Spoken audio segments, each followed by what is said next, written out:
Bonjour,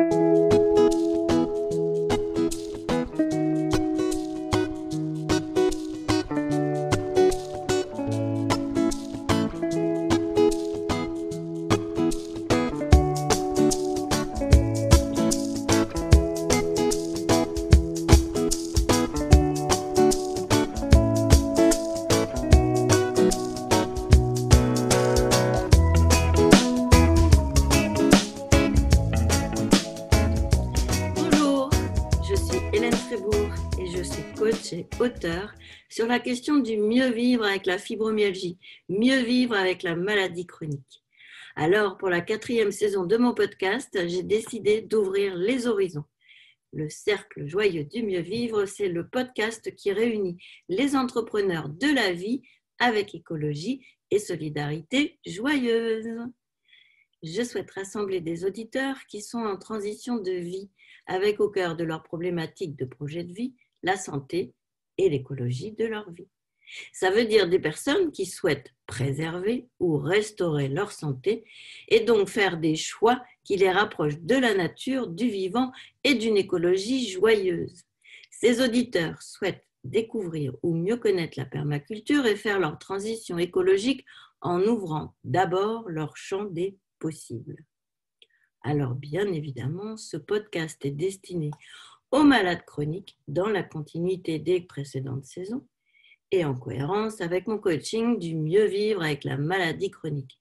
Mais aussi, ce podcast s'adresse aussi à ceux qui ont une vraie démarche de santé avec leur écosystème de vie autour de la valeur, de l'autonomie, être acteur de sa vie.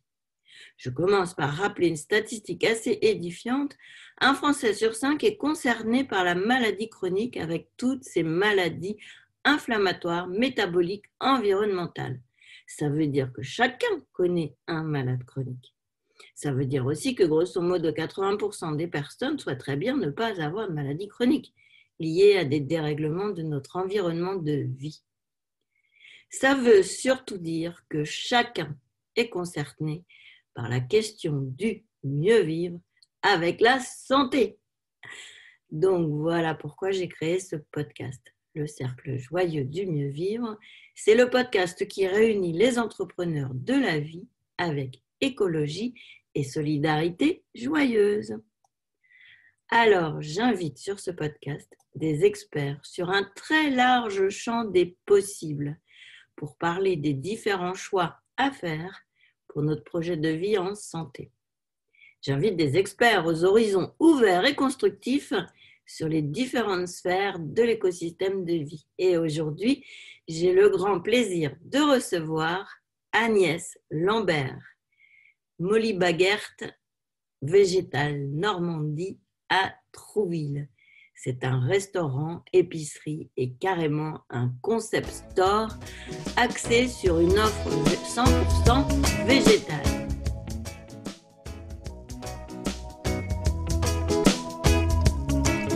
Alors bonjour Agnès de Molly Baguert Végétal Normandie. Merci d'avoir accepté mon invitation pour le lancement du podcast, le cercle joyeux du mieux vivre. Alors, on a fait connaissance au printemps 2019 quand tu as lancé ta boutique. Et puis, moi, j'étais en train d'emménager à Trouville. Et puis, depuis, tu as traversé toutes les difficultés liées à la crise sanitaire et ton concept store est devenu une vraie référence aussi bien sur la Côte Fleurie à Trouville que dans le monde vegan, alimentation, santé. Alors, vraiment, bravo. Alors, justement, on va commencer par cette démarche de concept store dédiée à 100% à l'alimentation 100% végétale. Est-ce que tu peux nous expliquer comment tu as conçu tout ça? Merci de m'interviewer d'abord, Hélène. Merci du temps accordé et notamment donc, à mon concept store Molly Baguert Végétal Normandie situé à Trouville. Alors, l'idée était venue au départ d'une situation familiale. Ma fille est née avec des intolérances alimentaires et donc notamment intolérante à de très nombreux produits de notre alimentation quotidienne et familiale. Et donc du coup, quand le verdict est tombé sur l'intolérance alimentaire, le monde s'est un peu effondré parce qu'il y avait, je remette complètement en cause en fait ma cuisine. Et il a fallu que je trouve du coup des substituts en fait pour pouvoir notamment pallier au manque et aux carences alimentaires qui étaient plus ou moins annoncées en éliminant certains produits comme les produits laitiers par exemple. Voilà. Et ce qu'il faut savoir, c'est qu'avant de savoir que ma fille avait des intolérances alimentaires, elle avait plein de symptômes et que malheureusement, j'ai vu plein de spécialistes du corps médical, aussi bien généralistes que dermatologues et autres, et que malheureusement, aucun n'avait diagnostiqué le fait qu'elle avait des intolérances alimentaires. Et en revanche, tous préconisaient des médicaments, en fait, donc l'industrie chimique, pour justement couvrir ces maux et qui étaient pour la plupart des plaques d'eczéma extrêmement importantes et des douleurs au ventre aussi, la constipation, des ballonnements, beaucoup de zones d'inconfort qui rendaient son quotidien de toute petite fille, puisque ça commençait très tôt, ça commençait juste après l'allaitement quand je n'ai plus pu pouvoir allaiter ma fille et que nous sommes passés donc au lait infantile et ensuite à la diversification des aliments. Et c'est là que les symptômes sont apparus. Donc d'abord le ventre très gros, très dur, et puis ensuite très rapidement, ma fille à l'âge de même pas 2 ans était couverte de plaques d'eczéma qui généraient beaucoup de souffrance bien sûr parce que ça grattait beaucoup, ça brûlait aussi. Et c'était très compliqué à gérer parce que moi, je me sentais complètement dépourvue en fait de solutions et je ne comprenais pas d'où venait le mal et que je pouvais faire pour aider ma fille.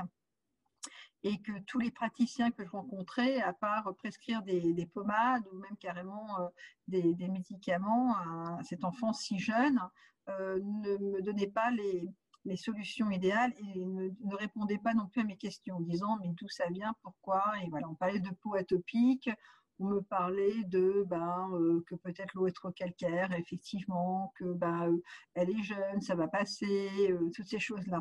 Mais pas de réponse satisfaisante. Et puis quand je lisais les posologies, quand je lisais qu'on s'appelle les bref, grosso modo, là, au dos des médicaments, j'essaie de me renseigner un peu plus sur ce que fallait que ma fille ingurgite pour, se disant, la soigner.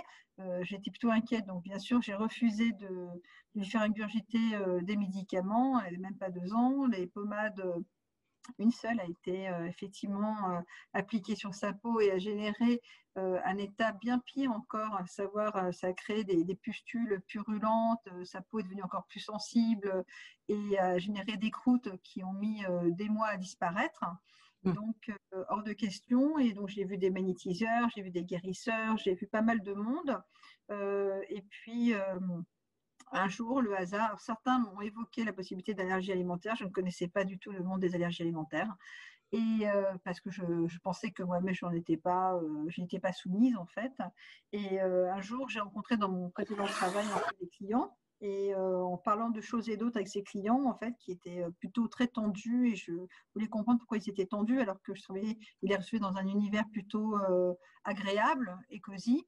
Et en fait, ils m'ont avoué qu'ils étaient dans l'inquiétude de recevoir à chaque fois un appel de leurs parents qui gardaient leurs enfants, qui étaient 2 jumelles polyallergiques et qui n'avaient plus l'habitude de partir en vacances ou en week-end, loin de leur fille, parce que leur fille avait constamment des visites à l'hôpital en raison de crises d'œdème qui étaient liées à leurs allergies alimentaires et de crises d'asthme. Et donc, du coup, je leur ai montré les photos que j'avais prises de certaines parties du corps de ma fille, très pudiques, des photos très pudiques, mais qui montraient bien effectivement l'ampleur des dégâts, et notamment sur son dos et sur son visage et sur son cou. Et ils m'ont dit qu'eux-mêmes avaient connu ça auparavant et qu'en fait, lors d'une crise très importante d'asthme, ils sont arrivés à l'hôpital avec leurs jumelles, ils ont rencontré un médecin qui était beaucoup plus informé que ceux qu'ils avaient rencontrés auparavant et qui leur a dit que leur fille souffrait en fait d'allergie alimentaire. Ça avait été évoqué auparavant par d'autres médecins qui avaient dit en fait, le test donc, des allergies alimentaires qui est prescrit par la sécurité sociale et qui limite à quelques aliments comme le blé, le soja, les produits laitiers, les œufs. Or, il s'est avéré que c'était beaucoup plus complexe. Ça les a orientés vers un laboratoire qui s'appelle Zamaria, qui est à Paris, dans le 15e arrondissement, où je suis allée aussi avec ma fille. On a fait des tests. À partir d'une prise de sang, en fait, ils mesurent le taux d'IgG, c'est-à-dire de réaction en fait, des anticorps qui se développent au contact d'aliments qui sont indésirables, pour lesquels on n'a pas les enzymes qui permettent de les digérer. Et donc, du coup, on découvre comme ça notre taux d'intolérance par rapport à 210 aliments. Voilà, donc à partir d'une prise de sang. Et grâce à eux, donc du coup, j'ai pu faire cette prise de sang à ma fille. J'en ai fait une pour moi-même aussi également. Il s'est avéré qu'on avait quelques intolérances en commun, mais on avait en tout cas une bonne liste et que le meilleur moyen d'éviter en fait tous les symptômes qui étaient des symptômes d'alerte en fait du corps, c'était de justement passer à l'éviction. Le mieux, c'était l'éviction, excusez-moi. Voilà. Donc, du coup, il ne veut pas s'éteindre. Voilà. Donc, donc, du coup, nous sommes passés à l'éviction. Par ailleurs, j'avais regardé aussi sur Internet s'il y avait des solutions aussi pour calmer quand même et hydrater sa peau. Et donc, j'ai acheté des huiles, comme de l'huile de jojoba aussi également, et une huile, c'est de guarana, je crois, de mémoire, et qui permettait donc un baume d'hydrater la peau qui était profondément irritée. Et grâce à l'éviction, au fil du temps, en fait, sur du très très long terme, les maux ont fini par disparaître. Les premiers à disparaître ont été donc l'eczéma, mais les plus longs à disparaître ont été les ballonnements et donc ce ventre particulièrement très très gonflé et la constipation. Donc, parallèlement à ça, j'ai cherché aussi, comme il s'agissait d'éviction, la liste était très longue, ça concernait les produits laitiers, ça concernait les œufs, ça concernait le riz, ça concernait les carottes, ça concernait de nombreux fruits, des légumes aussi également, comme notamment dans les fruits, il y avait l'ananas, l'orange, les cerises, voilà. Et donc, ma fille, je me suis rendu compte que grosso modo, la plupart des aliments qui étaient donc interdits, afin d'éviter que les intolérances se transforment en allergies, on les trouvait partout. Et donc, par exemple, les produits laitiers, on les trouve dans la charcuterie, il y en a énormément. La carotte, on en trouve partout aussi également parce que c'est aussi un sucre, en fait. Le riz, on en trouve partout aussi. Et puis, il y a le blé, donc le gluten, on en trouve absolument partout, même sous forme de sucre, justement, la dextrose. Donc, ça a été très compliqué parce que je suis devenue après une connaisseuse en matière d'étiquettes alimentaires, puisque j'ai découvert des nouveaux mots et puis que ces nouveaux mots m'ont fait découvrir justement où se trouvaient tous ces aliments cachés. Mon souci premier était que mon enfant était en construction, c'était bien sûr de lui assurer une alimentation équilibrée, qu'elle n'ait pas de carence alimentaire. Donc moi qui étais plutôt végétarienne, de ne pas consommer de produits laitiers, alors on dit que c'est la première source de calcium, c'était devenu un vrai casse-tête pour moi en fait. Mais bon, les produits laitiers, on se rend compte qu'après on peut très bien s'en passer en fait et trouver ces sources de calcium dans d'autres aliments. Et donc voilà, donc à partir de là, je me suis tournée, j'ai découvert l'alimentation végétalienne, voilà.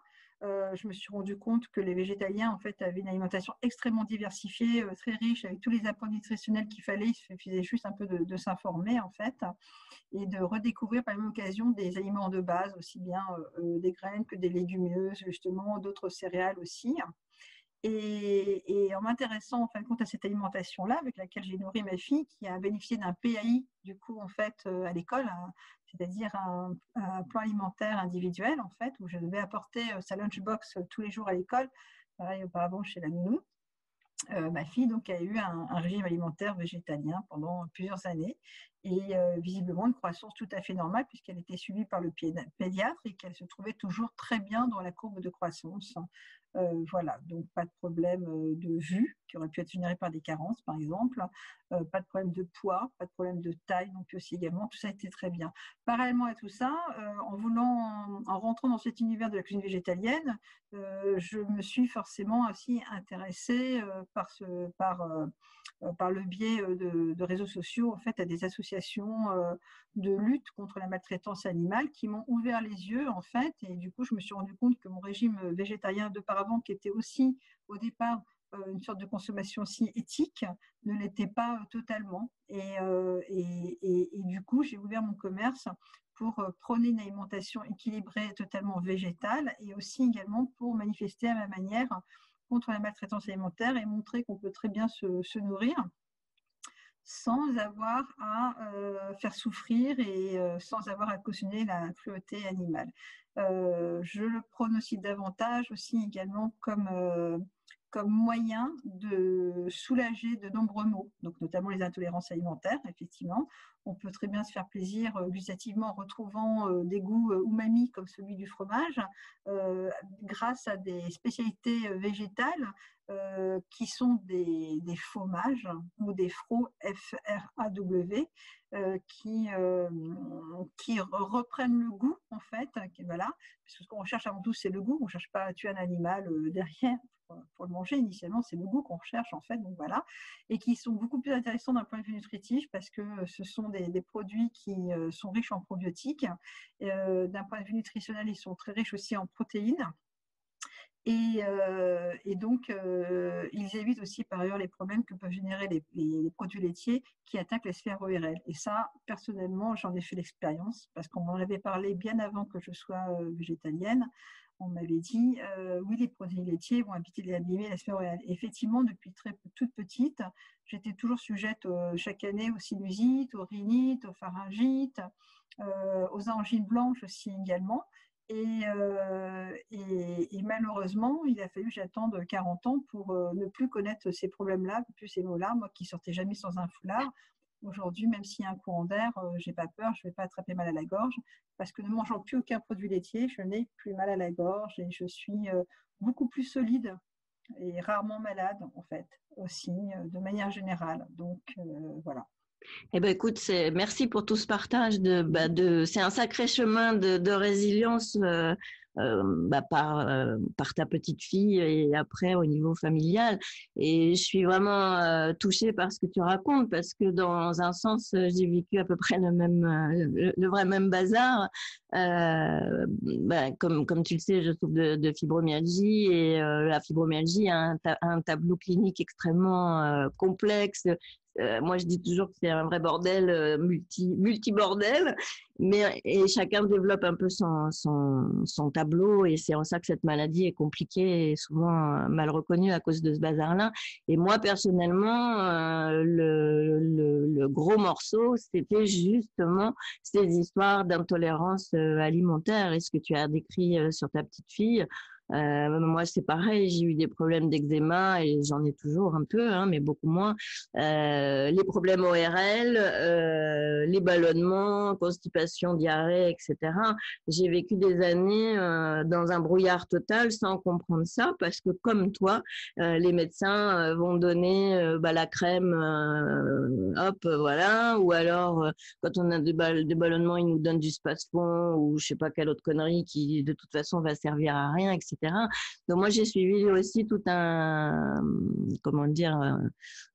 tout un chemin pour moi-même comprendre ce qu'il en était. Et on retombe sur ce que tu as dit. Les gros morceaux, c'est quand même le gluten et le lactose. Après, il y a les histoires d'allergies croisées. C'est certainement le cas dans ce que tu racontais là avec les fruits, ananas, etc. C'est souvent des croisements et là, ça devient encore plus compliqué. Donc, merci pour ce partage parce que je pense qu'on est très nombreux, soit pour ses enfants ou pour soi-même à se retrouver démunis devant ces histoires où il faut faire des connexions et puis il suffit pas d'arrêter de manger du gluten pendant 3 jours pour que d'un seul coup tout disparaisse. C'est vraiment à long terme. Le métabolisme met du temps à retrouver une autre homéostasie et tout ça. Et puis c'est bien la preuve qu'il y a quand même des solutions et c'est ce que je souhaite montrer justement dans ce podcast-là. Et alors, dans ton magasin, raconte-nous concrètement, décris-nous pour les auditeurs ce que tu proposes. Il y a une partie restaurant, une partie épicerie. Raconte un petit peu comment tu as construit ton offre pour que ça devienne un concept store finalement et qu'il y a vraiment maintenant un focus sur cette alimentation 100% végétale et tu as construit quelque chose de très riche. Donc, raconte-nous un petit peu. On ouvre la porte de ta boutique, qu'est-ce qu'on découvre? Alors, tout d'abord, j'ai voulu créer un lieu convivial parce que quand j'étais confrontée en fait à la recherche d'aliments qui sortaient un petit peu du courant en fait, ou de la normalité entre guillemets, j'ai trouvé que les rayons qui proposaient par exemple des aliments sans gluten ou des produits sans lactose étaient d'une tristesse mais accablante, parce que on sortait de là en se disant je suis malade. Je suis malade, mon enfant est malade, on n'est pas normaux, on est différent des autres. Et du coup, la nourriture qui était une source de plaisir initialement, enfin, qui l'est, nous, dans ma famille, au quotidien, et comme pour beaucoup de Français, en fait, devenait presque calvaire, en fait, en se disant, non, voilà, je dois manger ça, je dois me priver de ça. Et donc, du coup, il n'y a plus de plaisir, c'est pas rigolo, c'est pas drôle. Et je voulais vraiment lutter contre ça. Donc, je voulais créer un lieu qui soit vraiment convivial, agréable, où les gens qui viennent pour des raisons éthiques, donc parce qu'ils sont véganes, ou pour des raisons médicales, entre guillemets, parce qu'ils sont intolérants, ou par les deux, ils sont intolérants à des aliments, et qui se disent, non, là, je vais avoir du plaisir. Moi, je viens ici, je vais trouver des super produits, des produits sexy, comme on dit en marketing. Il y a qui ont une belle présentation, ils ont un packaging qui ne vous renvoie pas dans la face. Ah, je suis intolérante, je suis allergique à ça. Mais plutôt genre, ça a l'air bon, ça c'est appétissant, waouh, ça c'est le top. Voilà, des choses vraiment qui sont convaincantes d'un point de vue esthétique, mais bien sûr aussi nutritionnel, avec plein de bonnes choses dedans aussi également. Moi, je privilégie depuis très très longtemps l'alimentation bio, donc j'ai essentiellement des produits qui sont bio. De préférence, je privilégie bien sûr les produits faits en France et si possible en local aussi. Après, je ne cache pas qu'effectivement, j'ai des références qui viennent de l'étranger, mais qui sont des références qui sont déjà de sources sûres, fiables aussi également, et qui ont déjà fait leurs preuves, voilà, qui sont des marques qui sont bien établies et qui proposent des produits de qualité, des bons aliments. Donc, on rentre dans ma boutique. Il y a tout de suite sur la gauche une grande table qui se voulait être une table d'hôte, une table à partager, où j'invitais les gens en fait à se réunir, à venir quand ils voulaient, alors qu'ils voulaient, pendant le créneau horaire du déjeuner, autour d'un menu à se partager. Il y avait chaque jour une entrée, un plat, un dessert. Ça n'a pas duré très longtemps, le concept, parce que même si ça plaisait à beaucoup de monde, très rapidement, au bout de quelques mois, j'étais confrontée à des gens qui voulaient non, moi je veux juste l'entrée, moi je veux juste le plat, moi je veux juste le dessert.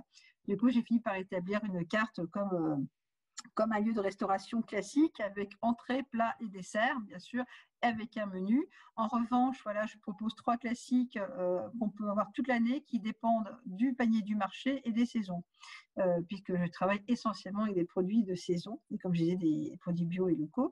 Et donc, du coup, on a le Pokéball, qui est un plat complet qui propose à la fois au sein même d'une assiette, si je les mange froide, plusieurs sources de protéines, de bonnes lipides et des bonnes glucides. Donc, c'est-à-dire, on a du tofu, on a première source de protéines, on a de l'houmous, deuxième source de protéines, on a de très bonnes glucides à travers notamment, par exemple, le riz, justement. On a des céréales comme on trouve du quinoa, par exemple, ou des lentilles aussi, voilà. Il y a des légumes vapeur, des légumes crus aussi également, pour garder un maximum de nutriments et apporter des vitamines, bien sûr. Et puis des graines, des oléagineux sous différentes formes, comme les graines de courge, des graines de lin, des graines de sésame, des graines de tournesol aussi également. Voilà dans la majorité à quoi ressemble le Pokéball, sachant que les légumes et les fruits, puisque on a souvent considéré certains légumes comme des fruits, comme l'avocat, comme la courgette aussi également, qui sont des fruits, donc varient selon les saisons. Voilà, les couleurs varient aussi également. Ça fait une assiette très colorée, pleine de vitamines, de bons aliments. Voilà. Ensuite, il y a aussi la poêle de légumes, toujours pareil, qui varie en fonction des légumes du marché et de la saison, accompagné de riz basmati au curcuma. Le curcuma est un très très bonne épice justement qui protège le système en fait intestinal, en fait un anti-inflammatoire. Donc je l'utilise beaucoup avec le gingembre et le poivre pour justement développer son effet. Voilà, et donc il y a du tofu aussi avec. Voilà, ça c'est un plat chaud. Autre plat chaud qui plaît beaucoup, qui est un peu un souvenir d'enfance à moi. Le dimanche soir, ma mère faisait des croque-monsieur et ça me manquait énormément de plus manger de croque-monsieur. Et en fait, j'ai trouvé la solution, puisque du coup, je propose un croque-monsieur avec un pain de campagne aux graines, avec un fromage et avec une charcuterie végane. accompagné d'une très belle salade de saison. Donc, comme ça, on mêle à la fois gourmandise, en fait, et bons nutriments. Voilà. Donc, ça, ce sont les plats qui sont présents toute l'année sur la carte et qui accompagnent le plat du jour, qui varie toujours selon les saisons. Par exemple, les légumes gratinés au printemps et en été, comme les courgettes ou les aubergines ou les poivrons. En hiver, ça va être plutôt la moussaka, ça va être aussi sinon donc les lasagnes, les gratins, des choses comme ça. Voilà, des currys de légumes. Il y a aussi les soupes aussi, alors plutôt en hiver qu'au printemps, mais en été, mais voilà, les soupes, c'est aussi en présence. Et puis des pâtisseries maison.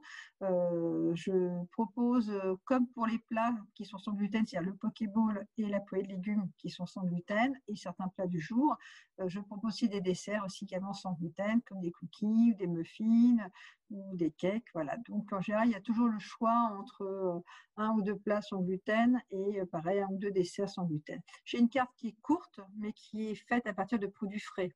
Voilà, donc. Et c'est toi qui cuisines tous les jours, il faut bien le préciser parce que tu oublies de le dire.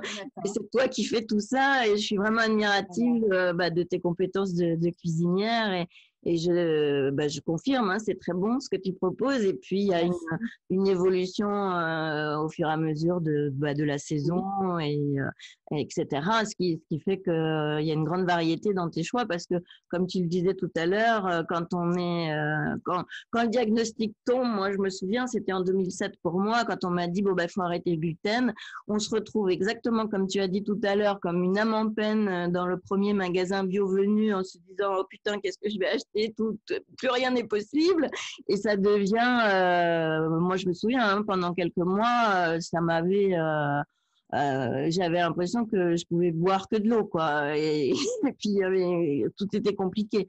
Et, depuis 2007, moi j'ai été diagnostiquée de tout ça en 2007 et c'est à ce moment-là que j'ai fait mon changement alimentaire. Donc ça fait quand même un moment maintenant.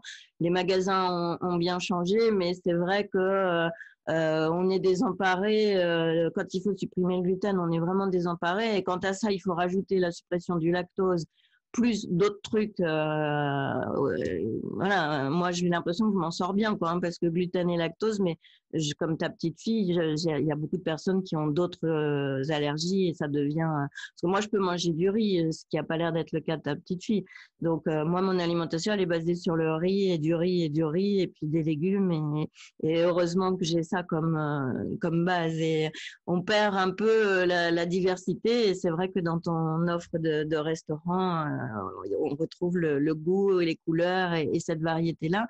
Et tu proposes aussi à emporter. Oui, alors, oui, effectivement, merci de me rappeler. Effectivement, je propose aussi, l'endroit est tout petit, donc je ne peux pas accueillir tout le monde. Et puis, au départ, l'idée était surtout en fait de faire de la vente à emporter. Hein. Et sauf qu'on m'a demandé lors de la création de mon entreprise que j'ai fait un crowdfunding et sur les réseaux sociaux, on me disait oui, mais ce serait bien aussi de pouvoir s'asseoir, de pouvoir se poser, effectivement. Donc voilà, je voulais un petit endroit cosy et permettre aussi aux gens, ceci dit, notamment les gens qui travaillent en semaine et qui veulent avoir un déjeuner équilibré parce qu'ils n'ont pas le temps de se faire une lunchbox ou parce qu'ils ne trouvent pas à proximité des produits cuisinés avec du bio. Hein. Et je dis toujours avec amour aussi également, voilà. Oui, ça c'est sûr.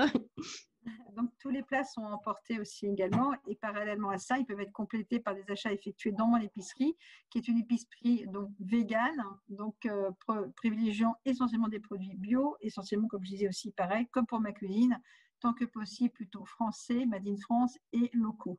Voilà. Donc quand les gens viennent à la boutique, ils peuvent se poser, prendre un thé, manger, emporter leur lunchbox et faire des emplettes en plus pour leur quotidien. Oui, on trouve de tout. On trouve de tout au point de vue alimentaire, mais on trouve aussi également des produits cosmétiques. Des produits véganes, donc qui ne sont pas expérimentés sur les animaux, qui sont tous bio aussi également. La plupart de ces produits sont également faits aussi en Normandie. Hein. Donc, j'essaie de privilégier encore une fois de plus des acteurs aussi locaux, voilà, et de circuits courts. Justement, là, sur les producteurs de légumes, raconte-nous comment tu fais. Moi, personnellement, je vais acheter beaucoup à la ferme du château de Villerville, que je trouve assez exceptionnelle, qui a une très belle démarche en permaculture. Je vais inviter Didier Delaporte sur ce podcast et je viens de lire son livre qui est fabuleux. Ça, j'en parlerai dans un autre épisode. J'ai découvert aussi quelques autres producteurs dans les environs de Deauville et Trouville. Moi, j'aime bien parce que j'aime bien aller discuter, voir comment font les gens et ça.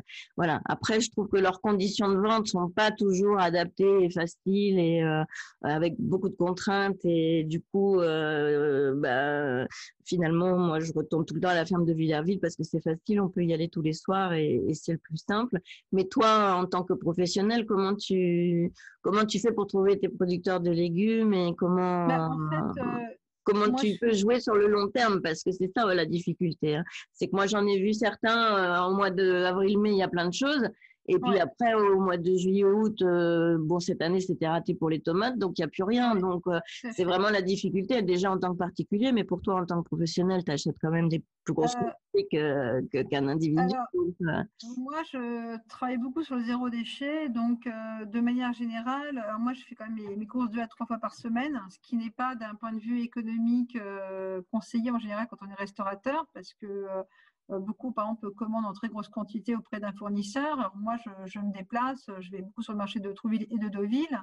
Je vais un peu plus encore maintenant sur le marché de Deauville, effectivement, voilà, où il y a 2 petits producteurs auprès desquels je me fournis principalement. Parce que sur le marché de Trouville, j'avais mon principal fournisseur qui m'a cessé son activité.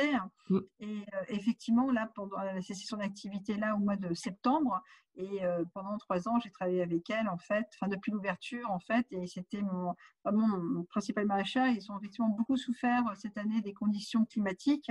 Ça a apporté un énorme préjudice à son exploitation, en fait. Donc, c'était Madame Blanchemin. Et, et effectivement, comme tu dis, il n'y a pas eu de tomates. Par exemple, cette année, ah il oui, n'y a pas c'était la vraiment fin catastrophe août, cet il y a eu été, oui. très très peu avec des prix qui ont flambé. Enfin voilà. Donc c'est pas toujours évident. C'est vrai que l'an dernier, j'ai aussi travaillé avec la ferme de Saint-Étienne-Latillé, en fait les jardins de Latillé qui ont des très bons produits aussi également.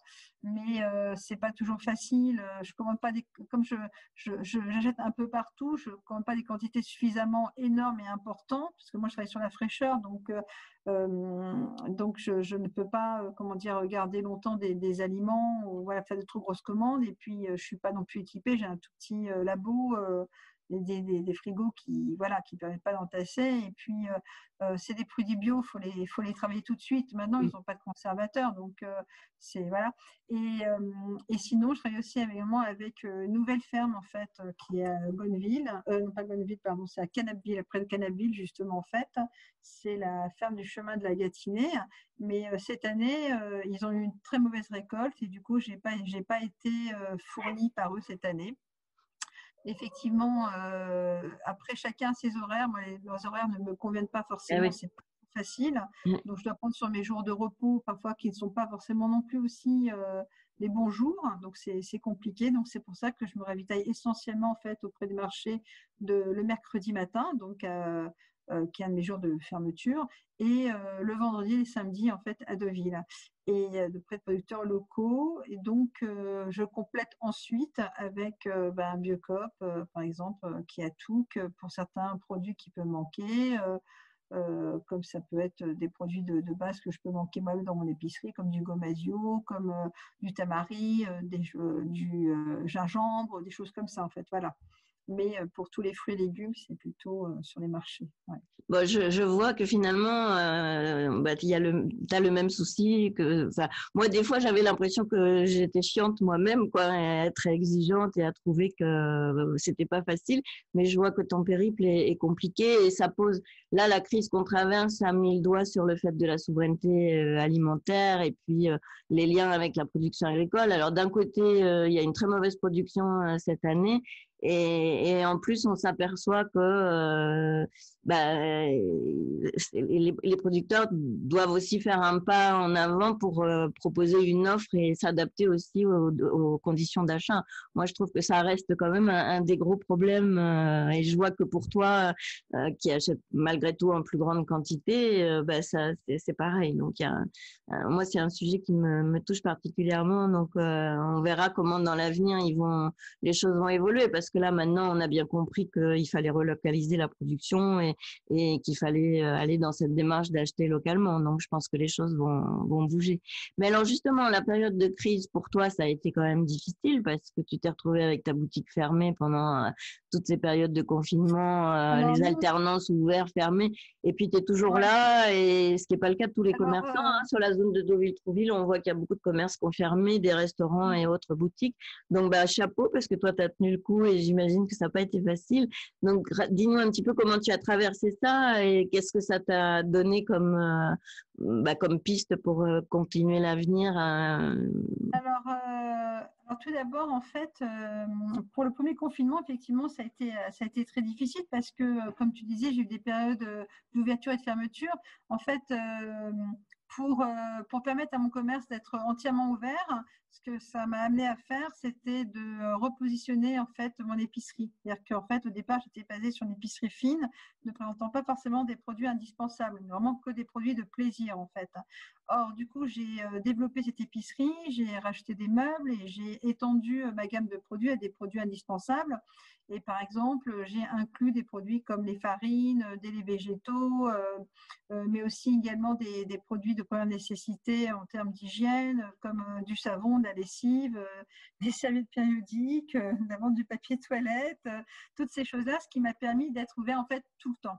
D'accord, tu changeais de catégorie et tu devenais dans les magasins de nécessité qui étaient ouverts en priorité. En fait, son changement t'a permis de repasser dans les catégories ouvertes, c'est ça? Voilà, en fait, j'ai déjà inscrit au registre du commerce, mon activité était déjà inscrite en restauration rapide, premièrement, et en épicerie.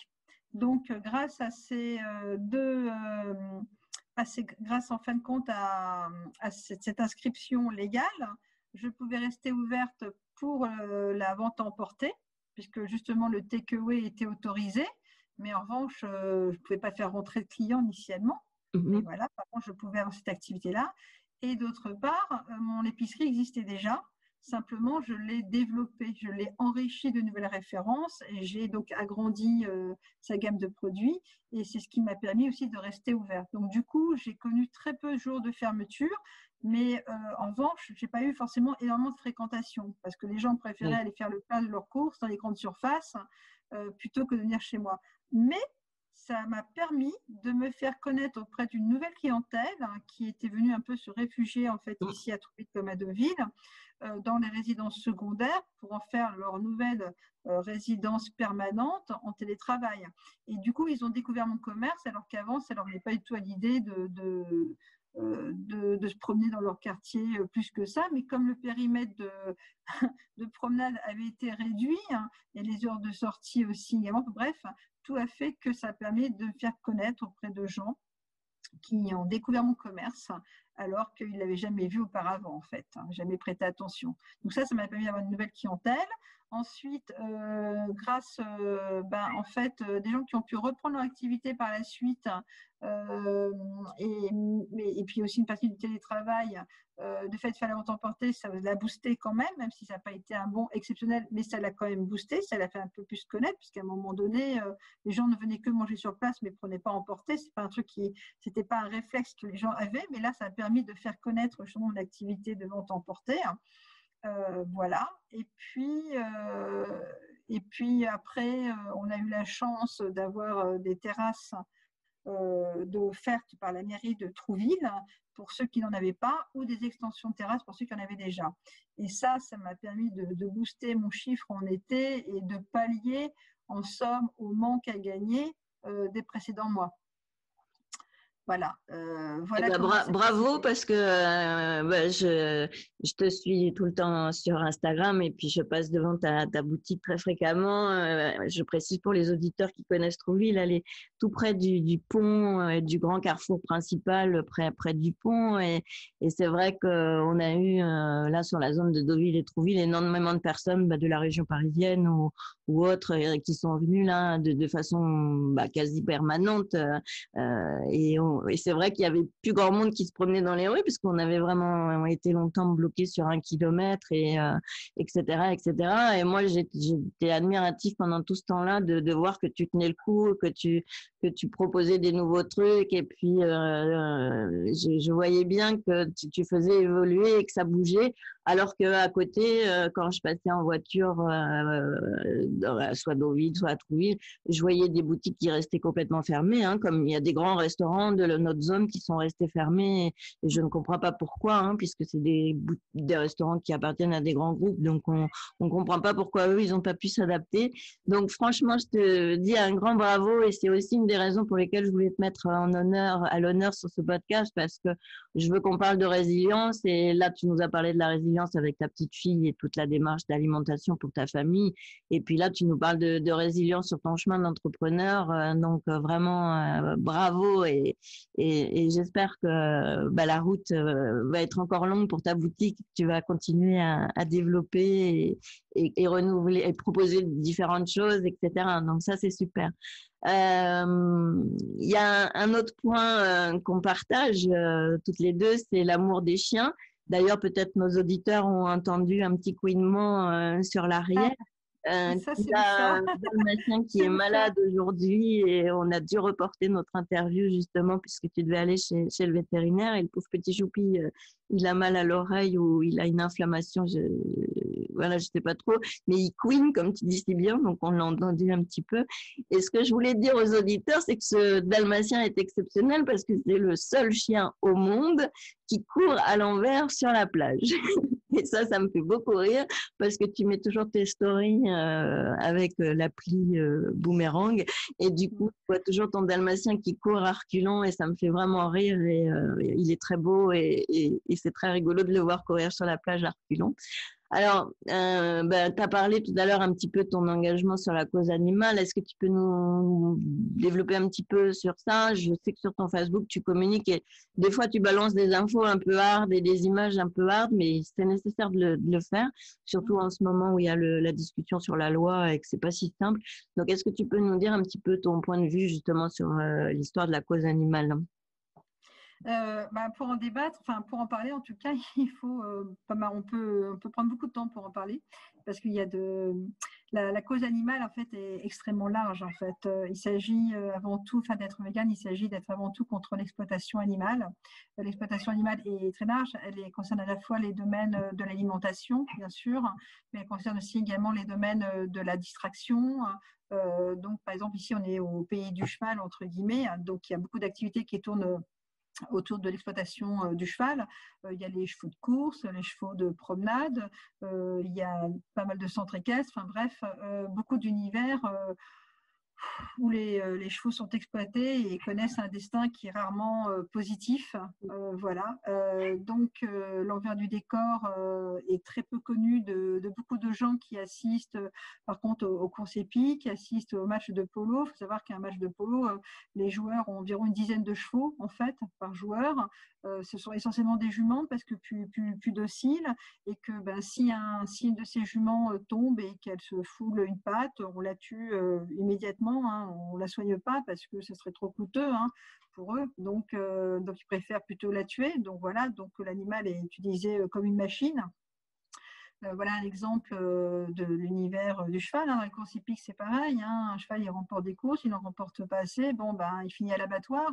De toute façon, même au bout d'un certain moment donné, sa carrière de cheval, elle est très courte. Donc, ça finit à l'abattoir. Beaucoup de chevaux finissent à l'abattoir.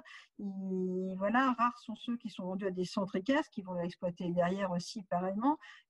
L'univers des palefreniers, il y a beaucoup de gens qui travaillent dans cet univers-là qui n'ont aucune considération pour les animaux et qui font subir de nombreux sévices aux chevaux.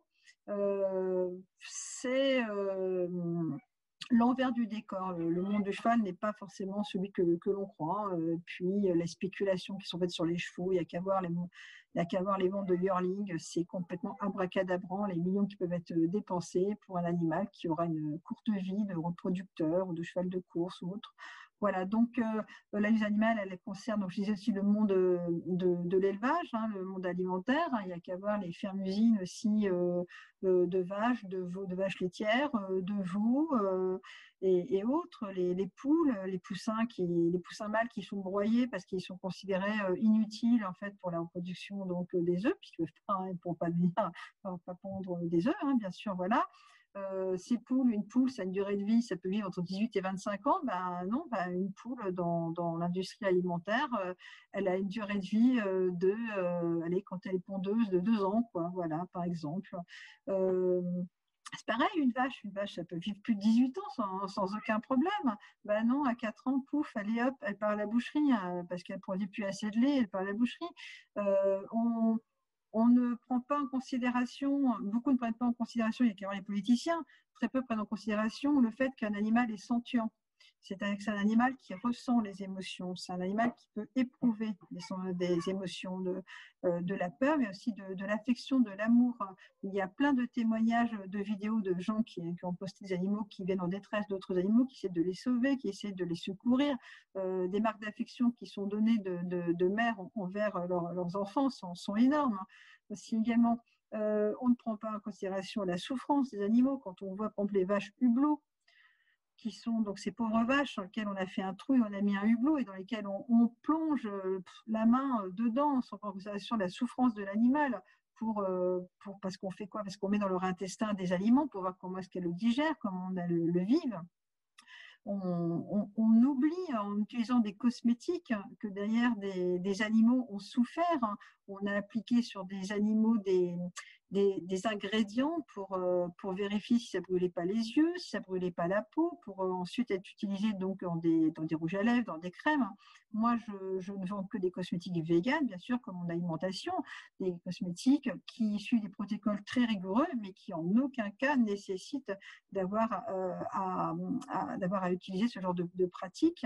La souffrance animale, elle est partout dans la distraction. Je parlais des chevaux, mais qu'on s'appelle des dolphiniums, là, en fait, ces centres comme à Antibes, en fin de compte, où on exploite des orques, des dauphins. Les gens vont voir des spectacles avec des otaries, mais ils ignorent très souvent derrière comment ça s'est passé. Les orques qui sont exposés sont des bébés orques qui ont été kidnappés auprès de leur mère. En général, sur 3 orques, par exemple, qui sont kidnappés, 3 bébés orques, il y a 2 vont mourir, il va rester un qui va survivre. Il va être condamné à subir en fait des ordres donnés par des humains contre la privation d'aliments en fait. Les orques, c'est une société matriarcale, donc l'exemple par exemple de cet orque qui a tué en fait un de ses non pas dresseurs mais de soigneurs, en fin de compte une de ses soigneuses qui l'a emmené en fait au fond du bassin, c'est que les orques ont une très grande mémoire et qu'à un moment donné, ils ne peuvent plus encaisser tant de souffrance et donc ils explosent et ça crée des accidents, mais ces accidents, nous en sommes seulement responsables. Donc voilà, il y a qu'à voir aussi les achats d'animaux. Dits de compagnie, comme les chiens, les chats aussi, et qui sont ensuite abandonnés. Moi, mon dalmatien est un chien qui est lofé, donc pure race, c'est un dalmatien foie marron, donc c'est pas très répandu, et il a été abandonné à l'âge de 7 ans par ses maîtres au refuge à Touques, parce que on m'a pas donné les raisons, mais il est arrivé dans un état presque de mort en fait. Il pesait que 14 kilos à l'âge de 7 ans, il avait énormément de problèmes de santé, 2 hernies discales dans les cervicales, il a des problèmes neurologiques aussi également, et il fait de l'hypothyroïdie aussi également, bref, il n'a pas du tout été entretenu. Je me souviens des photos que tu avais mises et j'imagine que tu n'avais pas tout montré en détail, mais je me souviens quand tu étais allé le chercher au refuge de Touques, les photos que tu avais mis, moi ça me retourne le cœur à chaque fois que je vois ça aussi. Je suis comme toi extrêmement bouleversée de la maltraitance et malheureusement en ce moment avec la pandémie, moi je suis consternée de voir que beaucoup de personnes ont pris des chiens pour la distraction, pendant le confinement. Et puis cette année, l'explosion des abandons a battu tous les records qui étaient déjà élevés les précédentes années. Et là, si on suit la SPA le refuge de Touques et puis la SPA de Cabourg, moi je vois des annonces qui passent, de gens qui abandonnent leurs chiots au bout de quelques mois parce que finalement c'est compliqué à s'en occuper, ou comme pour toi ton dalmatien, au bout de 7 ans, les gens divorcent ou déménagent ou je sais pas quoi, alors on jette le chien comme on jette le lave-linge parce que ça devient, voilà, moi je suis comme toi, ça me met en colère et ça me touche énormément et c'est pour ça que je voulais que tu en parles. Et tu as bien fait de parler des chevaux parce que moi aussi j'ai vu un petit peu l'envers des coulisses et c'est pas joli le monde de la compétition du cheval et c'est vrai que il faut le dire. Donc merci de l'avoir dit. On arrive petit à petit vers la fin de notre entretien et j'ai encore quelques questions quand même.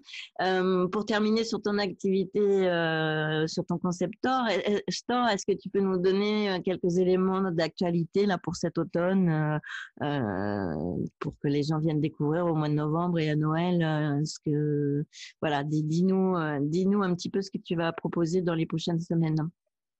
Oui, alors là pour les vacances scolaires, je vais proposer en fait un samedi où il y aura un cours de cuisine sur le thème du zéro déchet.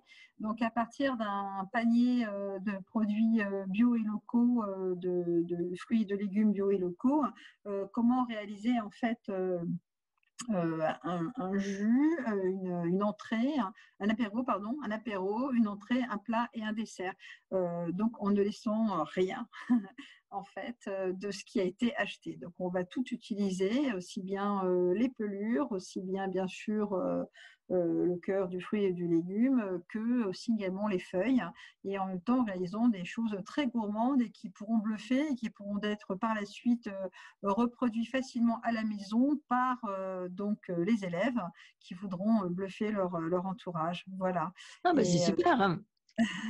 Voilà, c'est en fait un cours de cuisine qui me tenait très à cœur depuis très très longtemps, qui est totalement dans l'esprit de ce que je pratique, dans la réduction des déchets, dans le travail de la fraîcheur. Et puis c'est montrer qu'on peut aussi avoir comme ça justement donc, des repas équilibrés, sans matière animale, sans souffrance, avoir des choses belles, colorées et bonnes dans tous les sens du terme. Voilà. D'accord. Bon, ben super ça. Voilà. J'aimerais bien reprendre aussi les cours de cuisine par la suite. Il y a eu la demande, mais c'est vrai qu'avec le Covid, c'était très oui, tu ne difficile. pouvais pas recevoir. Voilà, je ne pouvais plus en faire parce que moi, je fais participer tous les élèves, en fait. Je veux qu'ils soient réellement actifs, en fait. Et en général, ça plaît beaucoup. Ça crée une bonne ambiance. Les précédents ateliers que j'ai pu faire la première année de la création de ma boutique, l'ambiance était tellement sympa que certains se sont même échangés leurs coordonnées. Aussi, également, il y a des éclats de rire. Et on partage tous ensuite. Ensuite, on se régale tous ensemble aussi également. Donc, ça génère davantage d'échanges. Enfin, il y a beaucoup d'interactivité et c'est vraiment très chouette de voir toutes ces bonnes synergies, tout ce côté positif qui en émane. Ouais. Ouais, c'est super. Moi, j'aime beaucoup ça. Bah là, écoute, les chiffres du virus sont vraiment bons. On a l'air enfin, je pense qu'il faut avoir de l'espoir et j'espère vraiment qu'on va pouvoir retrouver toute cette convivialité. Et bah écoute, pour terminer, tu sais que je pose 2 questions identiques à tous les invités du podcast. Alors évidemment, il y a une question qu'on a déjà vue, mais je vais te la reposer quand même. C'est comment tu fais le lien entre ta santé et ton alimentation? Tu en as beaucoup parlé évidemment, mais est-ce que tu peux nous donner un focus sur quelque chose pour toi, sur ton alimentation au quotidien et ta santé? Mon alimentation au quotidien, c'est manger de saison, local, bien nettoyer ses fruits et ses légumes aussi également. Vraiment, je vais reprendre le principe de 5 fruits et légumes par jour, en fait. Ça, pour moi, c'est le minimum. Après, certaines personnes vont avoir avec les naturopathes, mais ça, c'est les principes de base. Mais voilà, il est parfois conseillé plus de manger des fruits à telle heure. Voilà, par exemple, aussi également, il y a des associations à éviter aussi également, par exemple, entre fruits, par exemple, et féculents, des choses comme ça. Voilà, mais je résume sur le fait qu'il faut manger en tout cas un maximum de fruits et légumes en local, bio, Voilà, de permaculture de préférence aussi également. Je privilégie beaucoup. Moi, mon jardin est en permaculture depuis 20 ans. Hein, et tu as ton petit jardin potager perso qui n'est pas pour le resto, mais qui est pour ta famille. Ouais. Voilà, c'est ça. Alors, j'avoue que je ne suis pas très rigoureuse. Donc, je n'ai pas toujours de bonne production année sur année, hein, en fait. Donc, voilà. Mais j'avoue que mon jardin me réserve souvent des belles surprises. Donc, ça, c'est bien agréable. Et voilà, j'ai surtout mes plantes médicinales aussi également. Mais c'est super, ça. Et quelques fruits aussi également. Oui, ça, c'est vraiment très, très chouette. Hein. Bon, ben ça, c'est vraiment ça. Hein. Moi, j'aspire à ça, à avoir un jardin aussi. Et on verra ça par la suite. Mais on est bien d'accord. La base, c'est les légumes, les fruits et légumes bio et si possible en permaculture où il y a une démarche quand même beaucoup plus rigoureuse et globale aussi sur l'éthique autour de toute la production. Écoute, je vois qu'on partage vraiment beaucoup de choses et je suis vraiment émerveillée de tout ce que tu as dit. Alors, pour conclure, la dernière question, c'est quelle est ta suggestion pour rallumer les étoiles dans sa vie? Avoir une alimentation diversifiée, manger de tout en ce qui concerne le végétal, bien sûr, aussi également. Avoir des assiettes colorées aussi également, parce que quand on a de la couleur dans l'assiette, on a de la multivitamine, premièrement. Et ça apporte de la joie aussi également. Voilà. Bouger, marcher. Nous, on a la chance de vivre au bord de mer. Donc, moi, depuis que j'ai mon chien, en plus, c'est extraordinaire parce que tous les matins, c'est promenade au bord de mer et le soir, idem. Ou bien dans des lieux type forêt aussi, au bois. Donc, ça, c'est merveilleux. Donc, je dirais, c'est ça. C'est manger bio, permaculture de préférence, local, de saison et bouger dans des lieux, au contraire, où on respire la nature, être attentif à l'évolution. Moi, j'aime énormément me promener aussi au lait de mer. Ça, c'est un petit tuyau que je donne à ceux qui seront à l'écoute.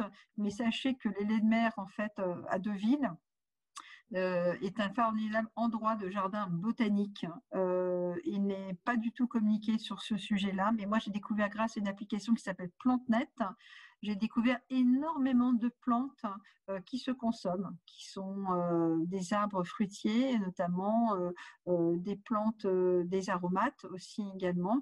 Et du coup, j'ai découvert aussi également qu'il y avait toute une sorte, en fonction des plantations, plein de sortes de champignons, d'autres qui ne se consomment pas du tout, par contre, mais pour le plaisir d'être vu, comme par exemple le cœur de sorcière. Je trouve que c'est un champignon qui est extrêmement étonnant, qui ne se consomme pas du tout, mais qui est absolument magnifique. On dirait une cervelle orange, c'est très étonnant à voir. En ce moment, c'est bientôt Halloween, donc c'est assez marrant d'y penser. Mais en revanche, on y trouve aussi des coprins, qui sont les coprins chevelus, qui est un champignon très éphémère parce qu'il dure moins de 24 heures et qui est absolument délicieux, très fin.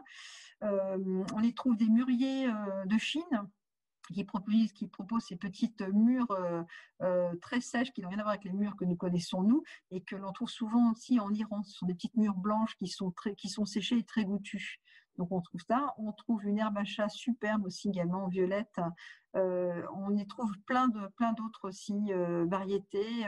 Il y a s'appelle une rose permanente, le rosier permanent, et en fait qui a un fruit qui est complètement perdu, qui fait partie des très races anciennes que l'on peut manger, qui ressemble comme à une petite tomate un petit peu en quelque sorte, mais on ne peut manger que la peau et à peine sous la peau, parce que sinon après c'est très riche en graines. Mais ça fait partie des très très vieilles cultures en fait. Donc il y a ça notamment. Il y a des fleurs qui se consomment aussi également. Enfin, il y a plein de choses en fait que l'on découvre, si ce n'est que pour le plaisir des yeux et de s'informer un peu en botanique. Voilà, donc c'est un endroit que je recommande. Eh ben, écoute, merci beaucoup parce que moi-même, je ne connais pas ce que tu viens de dire.